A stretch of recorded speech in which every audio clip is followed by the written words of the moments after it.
Oi, gente, boa noite, boa tarde, né? Não sei se a gente dá boa noite já. Daqui a pouco a gente já vai começar a nossa live de toda terça, com um convidado super especial hoje de novo. Então, tô só esperando o professor entrar aqui pra gente começar a falar sobre planejamento tributário hoje, tá? Pensando em tempos aí de muita despesa, poucos recursos. Então a ideia é tentar ajudar as empresas, principalmente as pequenas aí, a tentar a se levantar da crise. Estou esperando o professor entrar aqui. Já já ele entra, acabei de falar com ele. Enquanto isso, vamos esperando. Oi para todo mundo. Oi, oi. Tudo bem com vocês? Tudo bem aí, gente? O professor tá chegando.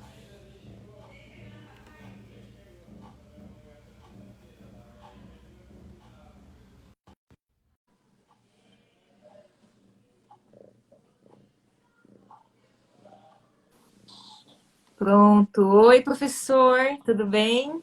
Oi, como é que vai? Tudo bem? Boa tarde. Tudo bem, gente. Professor Crepaldi, estou super honrada, professor, com a tua participação aqui no meu humilde canal do Instagram. É um prazer para nós estar participando aí com você, com toda certeza. Prof, fico muito feliz mesmo com a sua participação. Eu já vou te deixar falar, se apresentar. Antes eu estava dando aqui tem um gato passeando aqui na minha casa. Antes eu estava dando uma introdução para o pessoal. A nossa ideia é falar sobre planejamento tributário, pensando em diversos modelos de empresas, né? A gente tem principalmente os empresários, eles normalmente acreditam que o planejamento tributário é uma ferramenta de grandes empresas, né? Como se fosse algo muito sofisticado. Mas a gente está aí no momento que planejamento tributário é praticamente uma ferramenta imprescindível para o momento que a gente está vivendo hoje, né? E daí, para falar de planejamento, eu trouxe o professor Crepaldi, que é contador, advogado, mestre, e vai poder nos ajudar a dar aula em diversas instituições. Tem muitos livros publicados, inclusive de planejamento tributário, que estou vendo ali atrás do professor. E aí a ideia é a gente conversar sobre isso. Antes da gente começar, que eu já tenho as minhas perguntas aqui, professor, vou deixar você se apresentar aí para o pessoal, que boa parte que devem ser contadores aqui e advogados já devem te conhecer, mas quem não é da área, é importante a gente apresentar.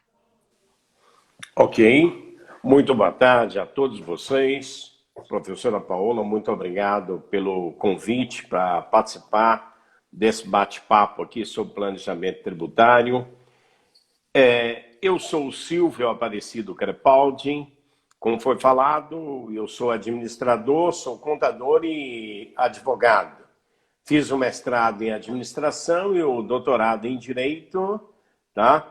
E sou autor da editora Atlas, onde a gente tem como principal título, já está na 11ª edição, é o livro de auditoria contábil, o Uhum. de contabilidade gerencial na 9ª edição, o custos está na 8ª, e contabilidade rural, que aí no teu estado aí é o que tem, não resta a menor dúvida. E são pouquíssimos autores também nessa área. É E, verdade. tam, e também autor da editora Saraiva, onde destaca exatamente o planejamento tributário, já está indo para a 4ª edição no mercado, e também agora destacando o livro de perícia contábil, que já vai para a 2ª edição no mercado, foi lançado o ano passado, então nós já estamos atualizando para sair a outra edição. E é um prazer estar com vocês e compartilhar alguma coisa de alguma tecnologia que a gente tem aqui. Bacana, prof. Super escritor. Eu tenho, inclusive, da editoria aqui autografado pelo professor. Professor, bom, como a gente falou de planejamento tributário, a ideia é a gente ajudar principalmente os pequenos, né?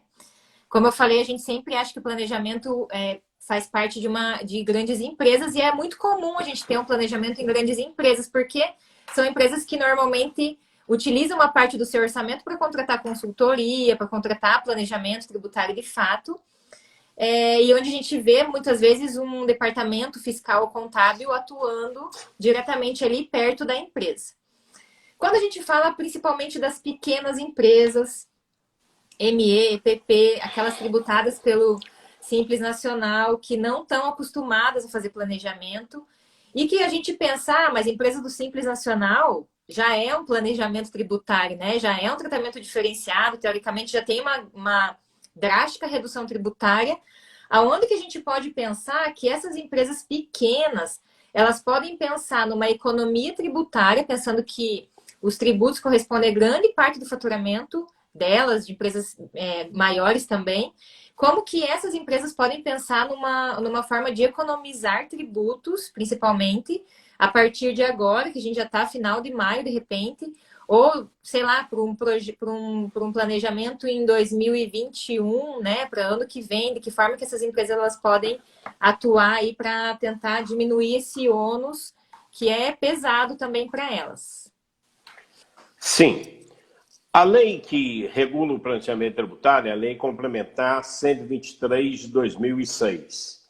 E ainda nós temos a Resolução 140 de 2018 do Comitê Gestor do Simples Nacional. Elas balizam todo o regime de tributação favorecido para a microempresa até 360 mil de faturamento, de receita bruta, ou 4.800.000 para empresa de pequeno porte, sem contar a parte da exportação, o valor que você pode exportar, o mesmo valor, tá? Então, se ela faz a opção por esse regime, e aí vai exatamente uma colocação para os contadores, escritórios de contabilidade, tem que fazer a contabilidade, tem que fazer a escrituração. Por quê? Não é colocar que a empresa está no Simples, precisa controlar só o caixa e o livro de registro de estoques. Se eu precisar distribuir dividendos, pagar prolabore, distribuir aquilo que está sobrando na empresa, se eu tenho contabilidade, aquilo que está registrado na contabilidade eu posso distribuir e vai entrar para o sócio sem nenhuma tributação, que é uma tributação exclusiva para ele. Se não tem, vai ser só o valor do período, aquele que nós calculamos, menos o tributo, a DAS, é o valor que ele pega. E ele fala que é muito pouco, não dá. Mas o contador, então, nesse caso, precisa instruir, dar consultoria, dar assessoria para os seus contratados e informar-lhes que tem que fazer contabilidade. Esse é o detalhe. Não tem empresa nenhuma que está liberada da contabilidade.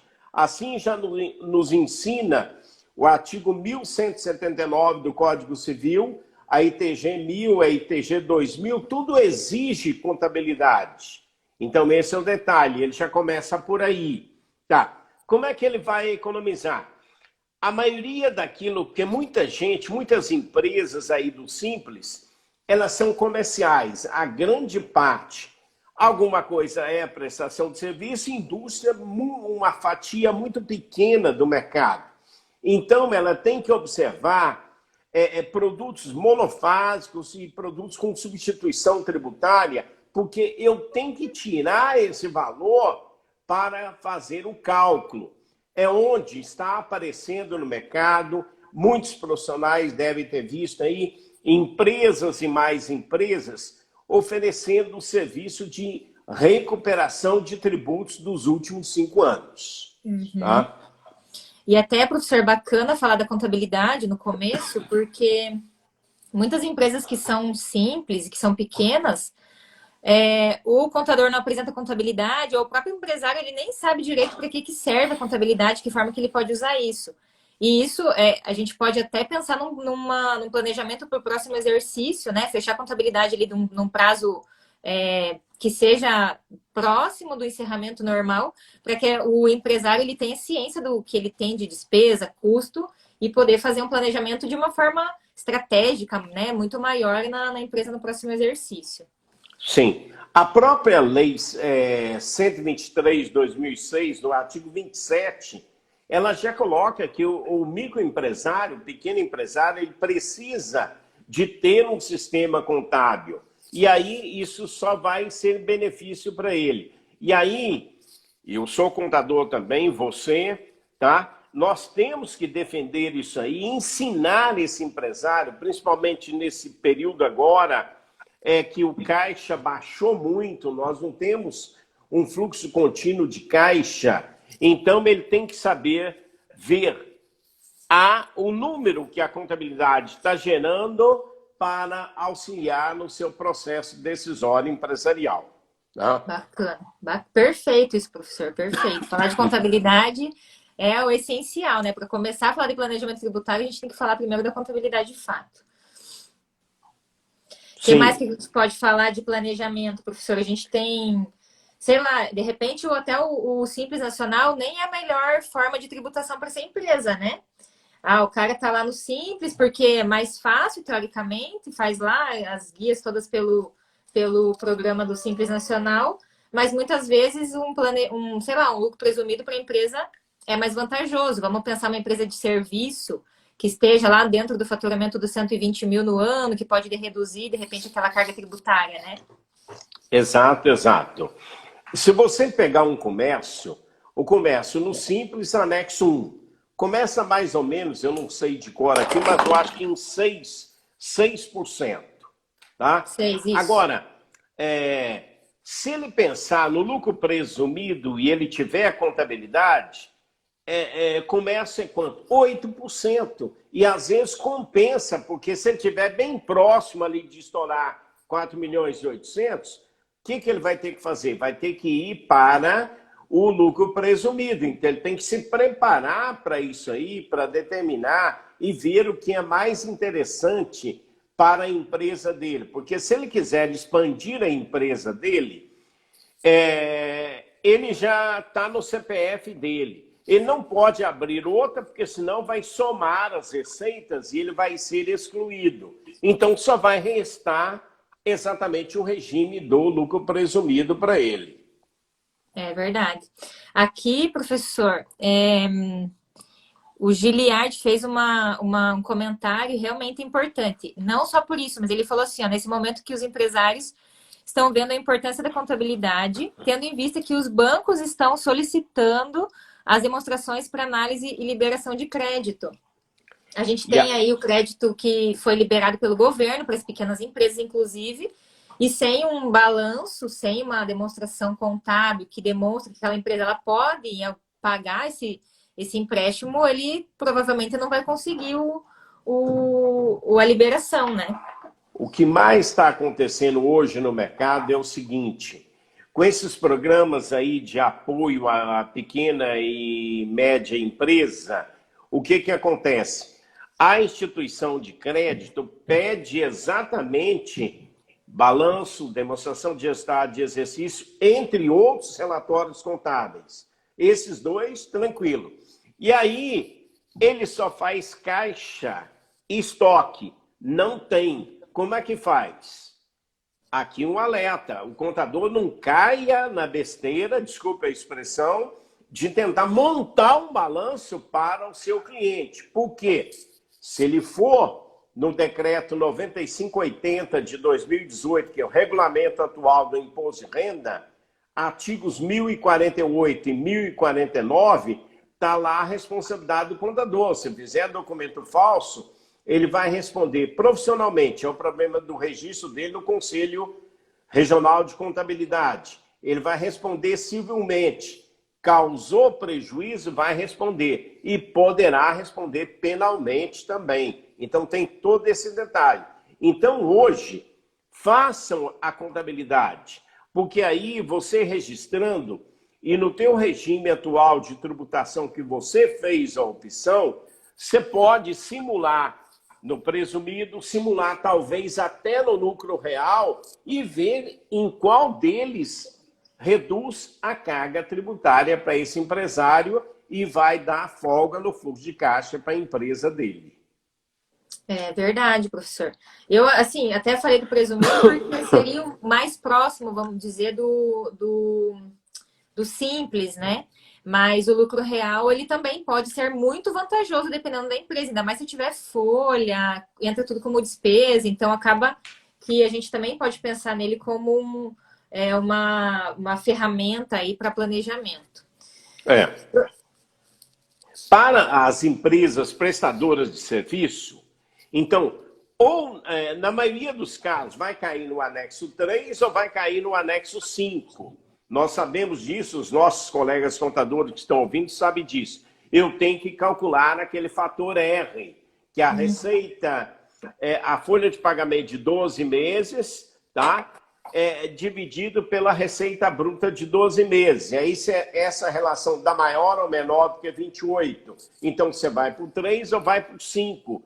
Então, se você ficar no 3, você vai ser tributado na primeira faixa em 6%. Mas se você for para o 5, é 15%. E às vezes ele não tem essa informação, que às vezes ele contratando um empregado a mais, ele já sai de 15, passa para 6 e pode incrementar na exploração da atividade econômica que ele está se propondo no mercado. Exatamente. Até legal, inclusive, pensar no Prolabore, porque muitos empresários pegam um Prolabore lá de um salário mínimo. Se ele for pensar nessa variação do anexo 3 para o anexo 5, de repente ele aumentando um pouco o valor do Prolabore dele, ele também pode cair para o anexo 3, né? Mesmo que ele não tenha lá que contratar mais empregado. Então, ele pode ter uma retirada maior, pensando no planejamento da empresa, e que o custo da empresa para salário, para folha ou para Prolabore, ele é pequeno no Simples Nacional, né? Exatamente. E entra exatamente nesse cálculo do fator R. É a folha, a contribuição previdenciária patronal, o Prolabore e tudo mais. Então, ele aumenta e cai a tributação, tá? E na pessoa física dele é rendimento com tributação exclusiva. Ele não vai pagar nada a mais por isso aí, tá? Então, o que a gente recomenda no Simples Nacional é que os nossos colegas, os escritórios de contabilidade, não afirmem para os seus clientes que é o regime que você paga menos tributo. Porque dependendo da atividade, se você tiver no presumido, como você já afirmou anteriormente, ou estiver no real, então você pode ter uma redução da carga tributária com certeza. Para você ir para o real, se você hoje não tem uma contabilidade, você tem que montar um programa exatamente de controles contábeis e controles administrativos para poder fazer tudo isso aí. Mas no presumido, normalmente o que a gente mais tem hoje, uma oficina mecânica que conserta o veículo e ela tem acoplada uma lojinha que vende a peça. Precisa repor uma peça, já tem ali. Então é tudo junto numa empresa só. Se isso aí, no presumido, estiver faturando mais que 60 mil no trimestre, nós sabemos, nós temos o adicional de 10%. Como é que você faz o planejamento tributário aí no presumido para reduzir a carga tributária? Divide a atividade em duas, uma do comércio e uma de prestação de serviço. Você vai economizar, sem fazer conta nenhuma, os 10% que você está pagando a mais. Duas empresas separadas daí, né? Exato. Exatamente. Bacana, é uma estratégia, né? Tem muita empresa que junta porque é mais fácil controlar e etc. Mas tributariamente falando, pode ficar mais caro mesmo para o empresário. Exatamente. Professor, falando das empresas pequenas, em 2018, eu acho que foi criado o famoso investidor anjo. Eu gosto bastante desse termo. O que a gente pode falar do investidor anjo para as empresas pequenas aí? Às vezes o empresário ele começa a explorar uma atividade econômica e ele tem uma bela de uma ideia e às vezes falta capital. Aí sim ele vai procurar esse sócio capitalista que vai trazer dinheiro para injetar na exploração da atividade para que ele possa desenvolver a sua empresa. Esse investidor anjo, ele não responde por nenhuma obrigação empresarial da empresa e ele também não participa da administração da empresa. Ele tem o seu capital remunerado, segundo o tempo que o capital dele ficar à disposição da empresa, e ele tem a preferência de adquirir a empresa, né? Que normalmente ocorre nesses casos. E uma consequência do investidor anjo é que leva a empresa a ter que fazer escrituração contábil digital. E aí entra a contabilidade. Então, você tem que ter controles a mais, porque você tem aquele sócio capitalista ali e ele quer ver os resultados registrados. E aí mostra para nós e para todos os contadores que a contabilidade é vital para decidir esse processo empresarial. Exatamente. Ele na verdade, entrou no meio de investidor, né? Antes disso, as empresas pequenas, ME, PP, nem só simples, nem poderiam ter um investidor, pessoa jurídica, por exemplo, né? Um sócio.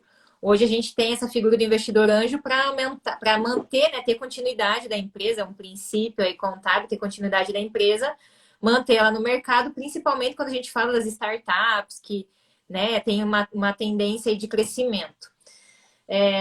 E isso leva à escrituração contábil. Primeiro porque o investidor não vai investir se ele não tiver o número, então ele precisa da contabilidade antes e vai precisar dela depois para poder fazer as retiradas dele conforme o tempo, né? Exatamente. Legal, prof. Uma outra coisa aí é o problema da venda de ativo imobilizado para pequena empresa optante pelo simples. Se o ativo estiver na empresa por 12 meses, é tranquilo, sem problema nenhum. Mas se ele está há menos tempo, aí então ela vai ser tributada, essa venda, no anexo 1. Tá? Permaneceu mais de 12 meses no ativo da empresa, você só vai ter o ganho de capital. Tá? Que é importante também, tem que ser observado, e é uma coisa que muito empresário não presta atenção nisso aí. Então se for um bem de menos de 12 meses, vai ser vendido como se fosse um estoque, no caso, pelo valor cheio. Exatamente, vai ser tributado no anexo 1, como venda. Entendi. É bacana mesmo, porque, bom, se bem que a venda do bem, às vezes, o anexo 1 fica mais barato do que a venda, ou tributação dos 15% no ganho, né? Sim, com Dependendo certeza. do anexo da linha que você tá do anexo 1, é mais vantajoso pensar nessa venda aí dentro dos 12 meses. Exatamente. Legal, prof. Bom, professor, o que a gente mais pode falar para as empresas pequenas aí com relação às PIS e COFINS aí, uma vantagem tributária de PIS e COFINS para as pequenininhas? O que ocorre é que a maioria do estoque que essa empresa compra para revender é produtos com incidência monofásica. E aí muitos contadores não detêm no estudo disso aí. Então, o que ocorre? Tá? Não aproveita esse crédito. Não aproveitando esse crédito, você está pagando tributo desnecessário que não precisaria pagar. Aonde está isso? Está exatamente no artigo 2º da Lei 10.147 de 2000 e na solução de consulta 225 do COSIT de 2017. Tá? Então, você pode tirar isso daí, tá? E aí vai reduzir a tua carga. Nesse período agora que você não tem fluxo de caixa, está faltando valores no teu caixa, é muito importante você fazer isso aí, tá? E aqueles que não fizeram, muito cuidado com aqueles colegas nossos, consultores, assessores, que estão propondo recuperação de tributos dos últimos 5 anos. E aí eles colocam, não, 90% é o percentual que você tira e recupera. Muda lá a informação econômica que você transmitiu no PGDAS e faz a recuperação. E aí isso vem, você vai compensar PIS, COFINS, ou pega o dinheiro já depositado na conta da empresa. Tá? É. E, professor, até é importante a gente pensar, porque você falou da compensação. Vamos dizer que eu estou no Simples Nacional, paguei o PIS e COFINS do meu produto que era monofásico, mas eu não avisei lá dentro do programa e paguei errado. Vou retificar o último ano só e ter um crédito de pagamento indevido. Esse pagamento indevido no Simples Nacional, eu consigo compensar ele dentro do PGDAS ou eu preciso fazer aquele formulário que seria a Perdicomp para empresas normais? Não, e aí eu teria que fazer o formulário físico ou eu compenso lá dentro do programa? Não, tem que fazer o Perdicomp. Tem que fazer o Perdicomp. Tá? E aí para o Simples Nacional também fica mais complicado, né? Sim, mas se você tem um profissional que cuida disso aí para a empresa, ele vai saber fazer isso aí com certeza. Sim, tá? sim. A grande vantagem de quem é do Simples Nacional é exatamente o problema da contribuição previdenciária patronal dos seus funcionários. Não vai pagar aqueles 26,8 mais ou menos aí na folha. Então é um redutor grande. O que está acontecendo no mercado e a gente alerta?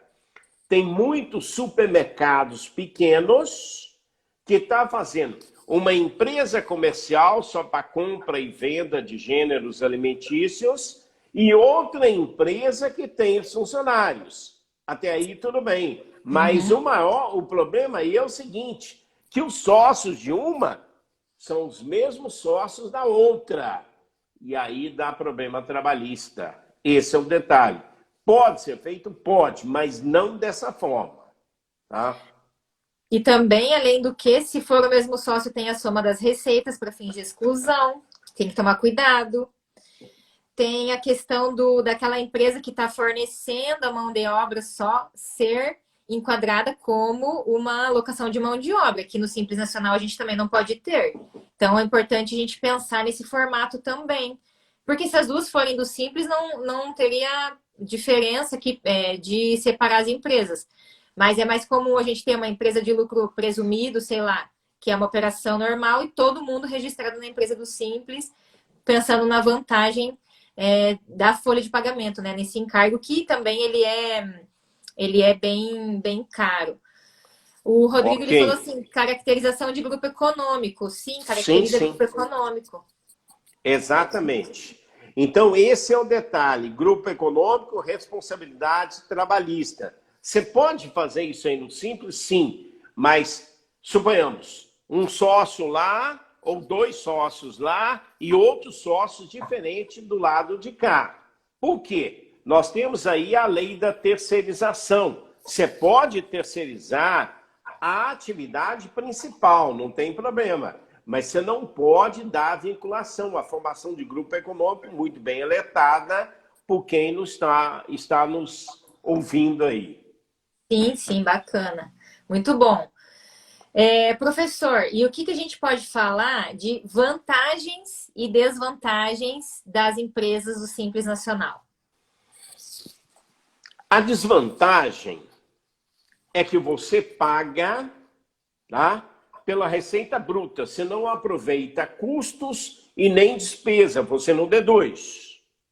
Tá? É o que você faturou, joga exatamente no anexo e vai ter exatamente a DAS para recolher no dia 20 do mês seguinte.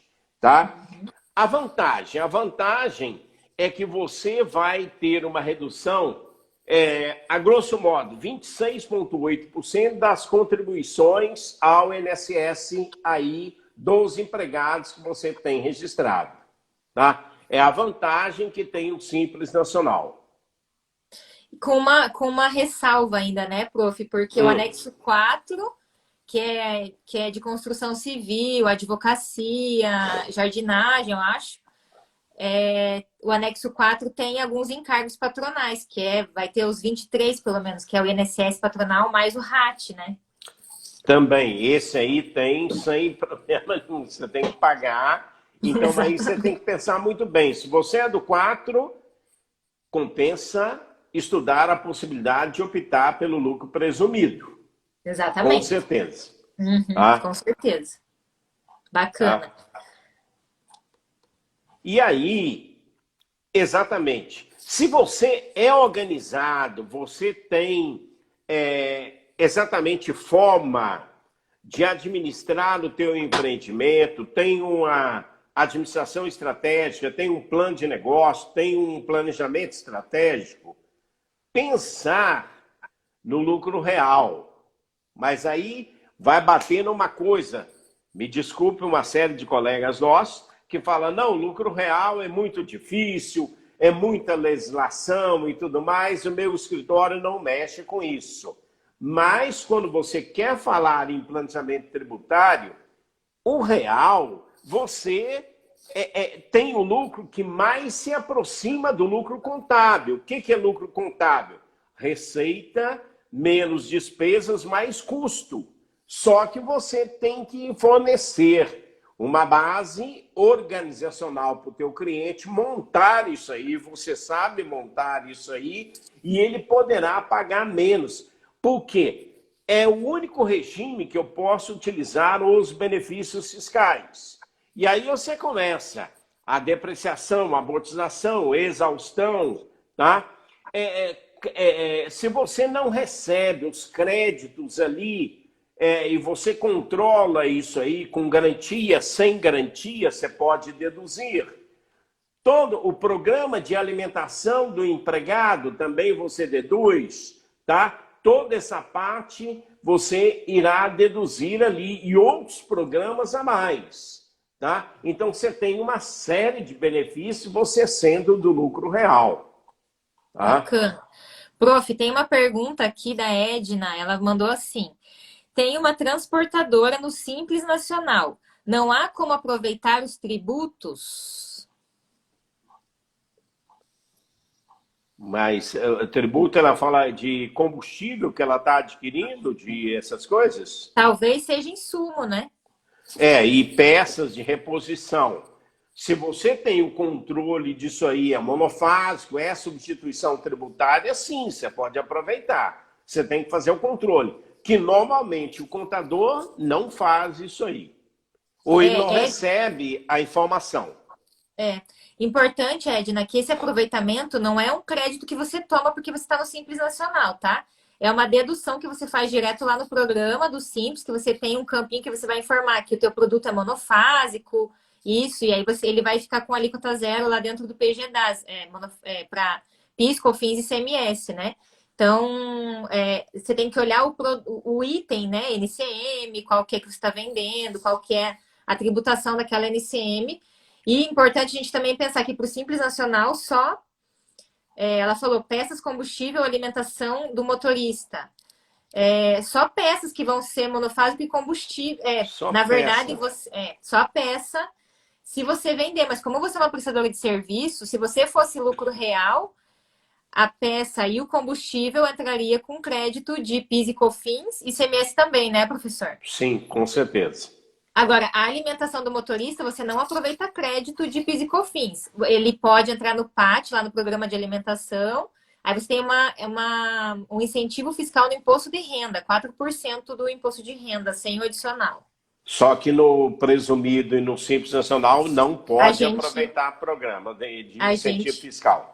Exatamente. Então, tem muitos incentivos que aí vão ser só para o lucro real mesmo. Legal. Bacana. Bom, prof, a gente estava falando do lucro real, acho que a gente pode ficar um pouquinho nele, né? Na verdade, eu gosto muito do lucro real, do regime de tributação que eu falo que é o melhor, porque aproveita de fato a despesa, tributa necessariamente o lucro, claro que ele é ajustado pela Receita Federal, mas de qualquer forma é uma essência tributária, assim. Eu acho que ele é um regime muito bom e que a gente explora muito pouco ele. Bom, o que a gente pode falar do lucro real? A gente falou, o professor falou da contabilização, né, da contabilidade, de fato que ela não pode estar atrasada. Para ser lucro real, eu não posso ter contabilidade atrasada, porque senão eu vou provavelmente ter pagamentos ali indevidos, né? E a gente vê bastante isso, eu vejo na auditoria, inclusive, que eu trabalho com empresas que são basicamente do lucro real. Professor, compensação de prejuízo, o que a gente pode falar disso no lucro real? É o único regime que você pode compensar prejuízo de períodos anteriores com o lucro do período seguinte, tá? Praticamente no real, nós temos duas contabilidades. Eu tenho a contabilidade societária, que é determinada pela 11.638 de 2007. Se você pegar lá a demonstração de resultado de exercício, como é que eu faço? Pela lei societária ou pelo CPC 26, determino, vou ter o lucro antes de imposto de renda. Aí eu passo para a contabilidade fiscal, que eu vou pegar esse lucro antes de imposto de renda, fazer as adições, as exclusões, aí eu tenho lucro tributável. Desse lucro tributável, eu vou compensar 30% do meu estoque de prejuízo, que eu vou ter o lucro real, que aí vai ser calculado os 15% de imposto de renda, se der o acréscimo 10%, e mais a contribuição social sobre o lucro líquido de 9%. É aí que eu faço. Então, e é um regime também que você pode aproveitar todos os incentivos fiscais. Nos outros regimes, a única coisa que você pode fazer é refinanciamento da dívida, parcelamento, tanto no simples como no presumido, tá? Que não é considerado incentivo fiscal, entre aspas, aí. E no real, não. E no real você pode fazer. Legal. Prof, eu vou te fazer uma pergunta de lucro real que eu sempre me deparo. Por exemplo, a gente tem o lucro real trimestral e a gente tem o lucro real anual. Você entende que tem vantagem eu fazer pela apuração anual ou independe, posso fazer trimestral e anual, que teoricamente ali vai dar o mesmo resultado? Ou depende, de repente, do faturamento, né, da empresa durante o ano inteiro? Vai depender muito, professora, do ramo de atividade que a empresa trabalha e do histórico de faturamento, de vendas, de prestação de serviço que ela tem, essa uniformidade.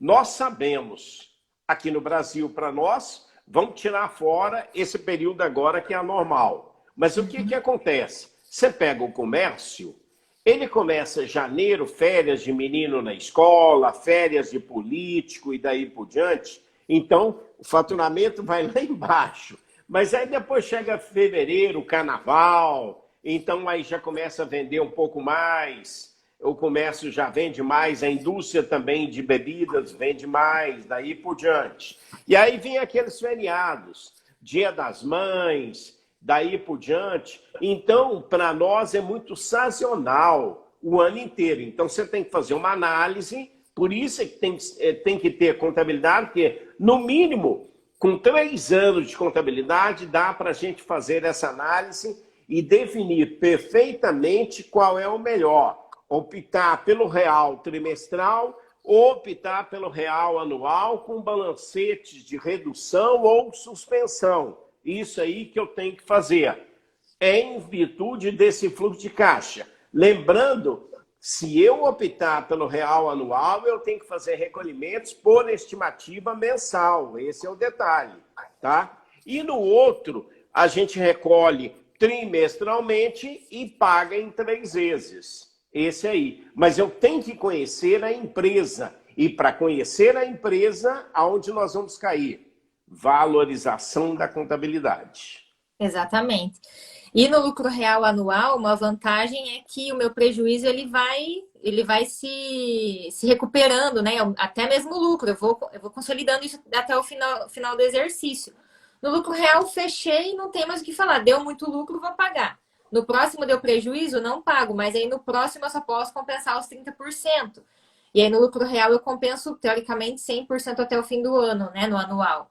Então, a gente tem que pensar nessa sazonalidade de faturamento, e de lucro, na verdade, que a empresa tem durante o ano. Legal, prof. Bom, falando de lucro real, a gente sabe que algumas empresas são obrigadas a ser lucro real.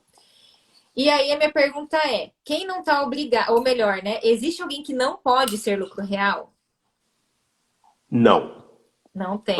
Não. O contrário, Todo sim. mundo. Não, você pode pegar até um pequeno comerciante aí na tua localidade, se ele quiser, ele pode ser real, não tem problema nenhum. Agora, aqueles que são obrigados ao real, estabelecimentos de crédito, factoring, quem fatura mais que 78 milhões, plano de saúde, seguradoras. Então, esses já são obrigados ao lucro real, não tem como ele fazer. E uma outra grande coisa no lucro real, e aí você deduz a carga tributária, o contador, normalmente, ele tem aquele modelinho de contrato de constituição de empresa. Aquele maldito arquivo que ele tem lá. Tá? E aí está escrito numa cláusula lá que os sócios terão retirada para o labore de 5 salários mínimos. Isso aí mata a empresa. Porque no Prolabore nós vamos pagar 47,5% de tributos, 20% de contribuição patronal, previdenciária, mais 27,5% de imposto de renda. Como é que você reduz isso aí? A primeira coisa seria dividendos, mas a melhor é juros sobre o capital próprio, porque você calcula os juros, a empresa paga isso aí, entra como despesa para ela, reduz o resultado da empresa e o sócio que está recebendo juros só vai pagar 15% de imposto de renda, ao invés de 27%. Ao invés de Ainda 27. deduz na empresa. Exatamente. O JCP, a gente faz bastante no escritório, inclusive, como uma forma de planejamento. Lógico, a gente vai avaliar várias coisas. Quem vai receber é uma empresa, se é uma pessoa física, que isso também vai impactar no beneficiário do valor, né? Mas Exato. JCP é uma super vantagem tributária para lucro real e poucas empresas usam, né, essa vantagem de rendimento para o sócio, porque tem a incidência do imposto de renda exclusiva na fonte. Mas, como o professor falou, 15%. Se a gente for pensar no Prolabore, a gente vai ter lá os 27,5%. E nem sempre o sócio vai restituir tudo na declaração, né? E uma outra coisa que tem que pensar é o seguinte: entre lucro presumido e lucro real, as contribuições, regime cumulativo no lucro presumido. O PIS 0,65%, a COFINS 3%. E eu não aproveito o crédito, eu só pago. No real, o PIS é 1,65% e a contribuição, a COFINS 7,6%, que dá 9,25%. Mas eu aproveito todos os créditos. E aí é muito melhor, porque às vezes num determinado mês que eu comprei a mais, eu posso nem ter que recolher. Tá? Esse é o detalhe. E aquele prejuízo que teve também reduz na base de cálculo da contribuição social. Qual é a base de cálculo, tá? Disso aí? Se for por estimativa, 12 para comércio e 32 para prestação de serviços. Exatamente. Tá? Então, vai deduzir para contribuição. E pensando, inclusive, professor, agora você falou de crédito de PIS e COFINS. Eu acho que é legal a gente falar sobre isso, porque por causa daquela IN que saiu no ano passado, que consolidou o regulamento do PIS e COFINS, né, que a gente está chamando, ele trouxe, apesar de ser uma instrução normativa, ele trouxe um entendimento mais positivado, diria assim, mais concreto com relação ao insumo utilizado nas empresas para aproveitamento do crédito, porque antes o insumo a gente não tinha um conceito muito definido e os tribunais falavam que aquilo que era aplicado e consumido na prestação do serviço ou na produção de bens.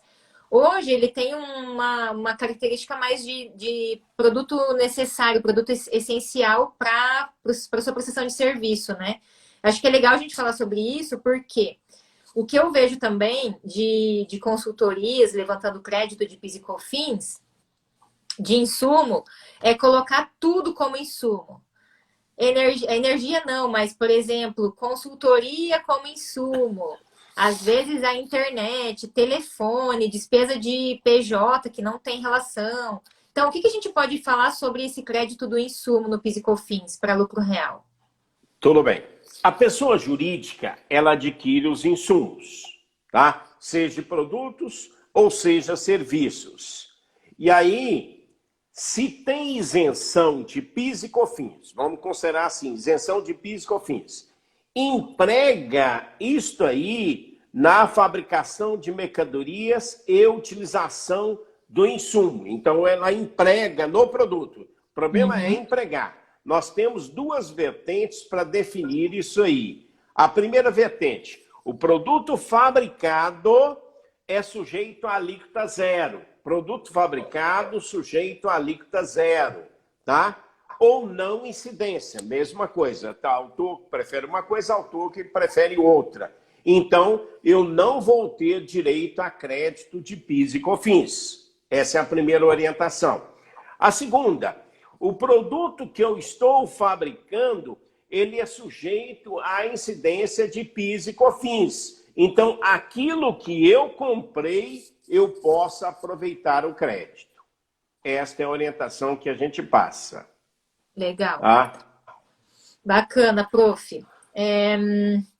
E o que a gente está, na verdade, quase que indo para o final. A gente falou de JCP, que é uma forma de remunerar os sócios para o lucro real.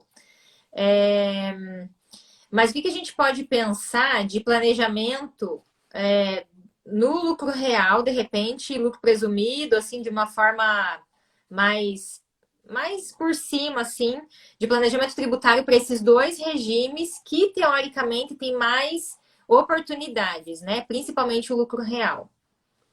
De uma forma bem geral. No lucro real, é saber utilizar tudo aquilo que a legislação oferece e dá para reduzir. Tá? Todos os programas. É isso que nós temos que fazer. Tá? Porque ele não tem limite para ser feito isso aí. Tá? Então, já exatamente, deveria ser o regime padrão.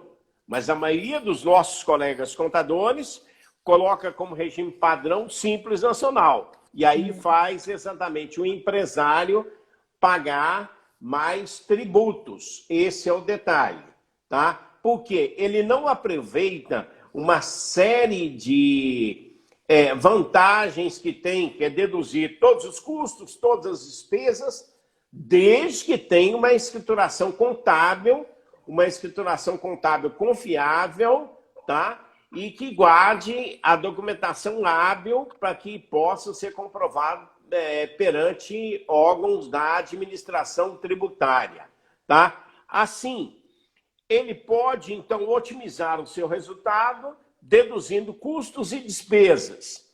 Fazer um controle na formação de custo.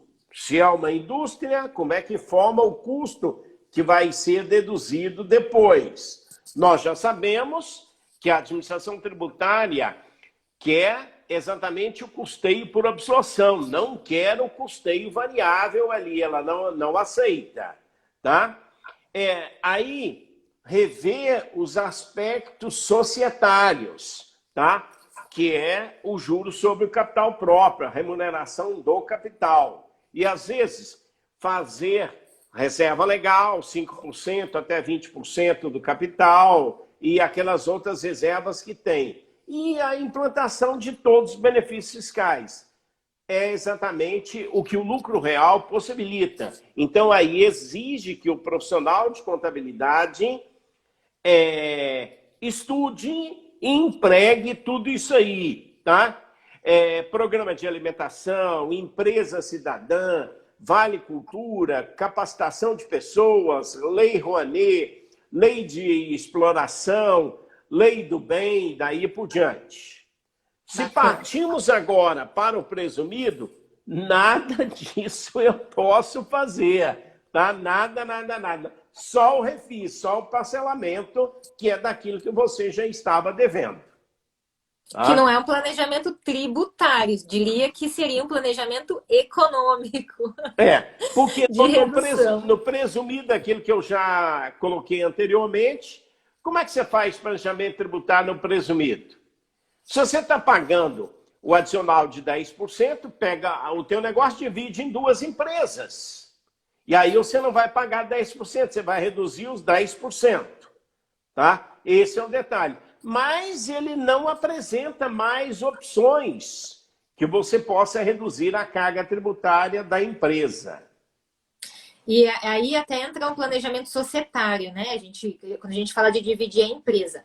Uma coisa importante de falar também, professor, nesse formato de dividir para duas empresas, é que a Receita Federal, há uns 2 anos atrás, o que ela vem aceitando como duas empresas no presumido ali para reduzir a carga tributária, tem um propósito negocial, que eu tenho que ter um propósito por trás desse planejamento, mas o que a Receita Federal e os outros órgãos que fiscalizam, eles falam que as empresas elas precisam ter estrutura nas duas. Então, eu preciso ter uma estrutura, mesmo que seja o mesmo endereço. Eu não posso ter, por exemplo, uma prestadora de serviço, de oficina, ou uma vendedora, sendo que todo mundo está registrado em uma única empresa e, teoricamente, eu não tenho mão de obra aqui para fazer a oficina. Então, é certo que é uma empresa só rodando. E aí, a Receita Federal, normalmente, ela não aceita um planejamento nesse formato. Então, tem que pensar no processo inteiro, não só em dividir, escoar o faturamento entre as empresas, né? Exatamente. Mas aí, claro, o contador tem que, ele conhecendo exatamente, o contador faz em inúmeras disciplinas, no seu curso de graduação, e depois da parte para pós-graduação, ainda vai fazer mais ainda, tá? Em termos de, se eu tenho oficina mecânica, eu tenho que ter os mecânicos lá admitidos e registrados naquela empresa. E eu tenho do lado de cá de comércio, eu tenho que ter funcionários ali, tá? E aí, se eu vinha recolhendo os meus tributos de uma determinada forma, dava 30. Agora eu divido a empresa, o tributo de uma mais o tributo da outra dá 20, então estou fazendo uma economia de 10, a grosso modo aí, tá? Não é a Receita, não é a administração tributária que vai me dizer como eu tenho que recolher. Você tem liberdade e nós já temos decisões, já tem a CODA, eu estava até procurando isso aqui, eu tenho isso aqui, mas agora eu não estou conseguindo encontrar para exatamente falar disso aí. Mas a pessoa é livre, mas ela tem que estar bem assessorada, bem municiada da parte legal para que faça isso aí e não vai cair numa infringência a uma determinada legislação. Exatamente. Tá? Exatamente, professor. Bacana, acho que é muito importante a gente pensar nisso e vai tudo para a contabilidade, no fim das contas, que é fazer a escrituração bem certinha. Professor, acho que a gente vai ter que já ir se despedindo do pessoal, passou bem rápido aqui, porque o Instagram ele corta sozinho e eu gosto sempre de me despedir antes aqui para ele não, não cortar no meio da nossa fala. Bom, deixa eu só falar uma coisinha antes. O professor falou que... Qual que é a tua edição do teu livro de planejamento, prof, que você falou? Ele está na terceira que está no mercado hoje, mas ele já vai para a quarta edição e já atualizado com o decreto 9580 de 2018. Bacana. Então, super recomendo o livro do professor de planejamento. Planejamento eu sempre gosto de falar, não tem receita de bolo. A gente tem aqui, qual que é o melhor regime, assim, esse assado... Mas o planejamento tributário não é uma planilha que eu vou lá e preencho números e pronto, já sei qual que é a melhor coisa que eu vou fazer para minha empresa. A gente tem que avaliar muitas coisas na empresa. Inclusive, professor, vou aproveitar o canal aqui, vou aproveitar que você falou do seu livro. Eu também terminei há pouquíssimo tempo o meu livro de planejamento tributário. Na semana passada já dei o ok na capa, em tudo, no conteúdo inteiro. Deve sair aí nas próximas semanas. Vamos ver se vai dar para fazer uma festa de lançamento, mas também vai ter mais um livro aí. E o meu livro ele é bem focado em imposto de renda, pessoa jurídica e pessoa física. Inclusive, eu falo dos incentivos fiscais, que a gente não vê muito no mercado, Lei Rouanet, Lei do Bem. E aí eu trouxe alguns exemplos de cálculo lá que a gente tem pouco material disso de pesquisa, né? Então, acho que vai ser legal aí ter mais um material para pesquisa do pessoal. Professor, quero super agradecer a sua participação aqui. É uma verdadeira honra tê-lo conosco. A gente teve aí bastante participação do pessoal, tá todo mundo mandando beijo, todo mundo mandando palminha para mim, para o professor. Obrigada, gente. Obrigada a todo mundo que participou. E, professor, suas considerações finais aí, vou deixá-lo livre. Ok. Muito obrigado, professora, de ter feito o convite. É um prazer participar com você aqui, que também é da área, também produz, é uma escritora, trabalha na docência e aí está se realizando profissionalmente. Isso é muito bom de ver as pessoas progredindo e tem que ser valorizadas, tá? No mais, eu me coloco à disposição de todo o pessoal precisando de alguma coisa. Entra lá na página do escritório, crepaldi.dv.br, tem nossos contatos lá, se precisar de alguma coisa, a gente responde a todo o pessoal e nós estamos à disposição. E você também, a tua instituição, tua empresa, precisando de alguma coisa, nós estamos às ordens aqui. Um grande abraço a todos vocês e vamos esperar que essa pandemia termine logo para que a gente volte à nossa liberdade. Exatamente, voltar às viagens de aula, né, professor? Sim. Não, eu estou aqui, ainda hoje recebi aqui, ó, tá aqui, 19 a 21, a disciplina na pós-graduação, tá? Tem que preparar, tá aqui do meu lado, aqui para poder preparar. Bacana, Tá? professor, bacana. Obrigada, gente. Obrigada a todo mundo. Obrigada, prof. E Ok. nos vemos aí semana que vem, galera. Próxima live. Professor, fico também à disposição aí, tá bom? Ok, um grande abraço, tudo de bom. Tchau, Até tchau. logo. Até logo.